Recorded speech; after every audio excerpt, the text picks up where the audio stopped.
কি ব্যাপার? আপনি আপনি এতদিন কই ছিলেন? আমি জেলে আছিলাম এবং জেলে আছিলেন মানে? হয় আমি যখন বিদেশ যাওয়ানোর জন্য বাড়ির থেকে বাইরে চলে যাই, তো আমি এয়ারপোর্টে যাওয়ার আগে আমার ছিনতাইকারীতে দইরা সব কিছু নিয়ে যাইব। আমার ওষুধ খাওয়া আমার অজ্ঞান করে পাগল বানায় তুই যায়। আমি চেতন হয়ে দেই আমার জিনিসপত্র কিছু নাই। আমি পাগলের মতো ঘুরতে লাগি, এয়ারপোর্টটা ঘুরতে লাগি, তারপর বুঝতে থাকি ওই মুহূর্তে একটা আসলে খুব গন্ডগোল হইব। আমার গন্ডগোলকারী ভাইরা আমার পুলিশের দৌড়ে দিয়া জেলে নিয়ে যাইব। এইটা আপনি কি কইতাছেন?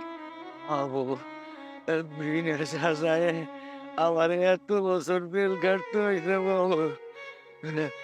বউ, আমার ছেলে মেয়েগুলো কই? ওরা আছে। আপনি শান্ত হন, ভিতরে চলেন।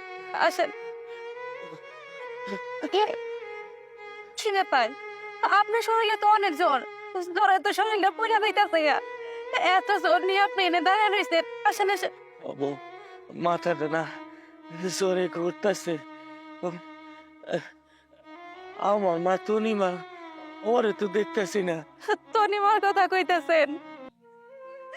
আপনি চলে যাওয়ার পরে আমাকে সংসারে তো অভাব নেমে আইছে। আমরা ঠিক মতো ভাত পাইতাম না খাওয়ার জন্য। আর এলাকার লোকজন আমাকে লগে কথা কইতো না। যদি আমাকে অভাবের কারণে ওগো কাছে যায় সাহায্য চাই, আর পেটের দায়ে তনিমা এখন রিক্সা চালায়।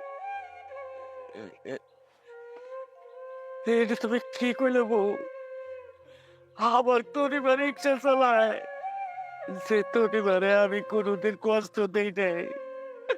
ওরা আমি মাটিতে নাই নাই পিঁপড়ে খাইব বুঝলা।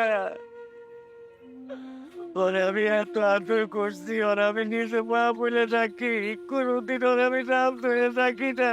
এখন আমার সে মা মনে রিক্সা চালায়। বাবা, বাবা তুমি আসছো? এত বছর পর তুমি কই থেকে এসো আব্বা? তুমি ঠিক আছো? তোমার চেহারার অবস্থা এমন হয়েছে কেন? মানে আমি, আরে আমার বাবা, আমার বুকে আয় বাবা, আমার বুকে আয়। তুমি আমাকে মিথ্যা কথা কইছো যে? তুমি না কইলা আমাকে স্ক্রিন ফ্রি দিবে, আর তো দিলাই না। ভাই রে, তুই তো দেখলি আমার আজকে সারাদিন কত জ্বর আছিল। এই জ্বর শরীর নিয়ে আমি রিক্সা নিয়ে বাইরেছি শুধুমাত্র তোকে দুইজনের পরীক্ষার ফি জমা দেওয়া লাগবে দেখা।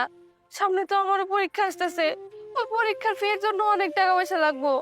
আমি রিক্সা নিয়ে বাইরেছিলাম, এক পুলিশ অফিসার আমার ইচ্ছা মতো মারছে। আমার কাছে যে টাকা পয়সা ছিল সব ওরা নিয়ে গেছে। আমি এখন কি করবো কত তোমরা? আমি একা মেয়ে মানুষের কত দিকে সামলাবো?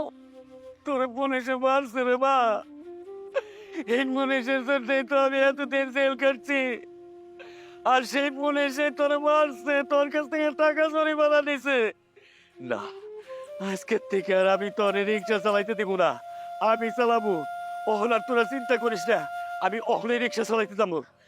যা, তোরা পারিস যা। আপনারা কি কইতেছেন? আপনার শরীরে এত জ্বর, আপনি এই শরীর নিয়ে রিক্সা চালাইতে যাবেন? আপনার রিক্সা চালাইতে হইব না।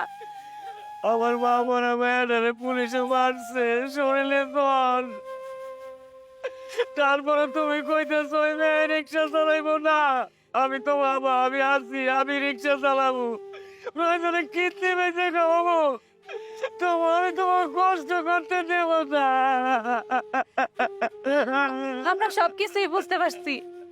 আপনি আইসা বলছেন না আমাকে আর কোনো দুঃখ কষ্ট কিছুই থাকবো না, কিন্তু আজকে আপনার যাওয়ার দরকার নাই। আমরা এটা নিয়ে পরে ভাববো। আপনি এখন বাড়ির ভিতরে চলেন। তনিমা, আসো, আসেন।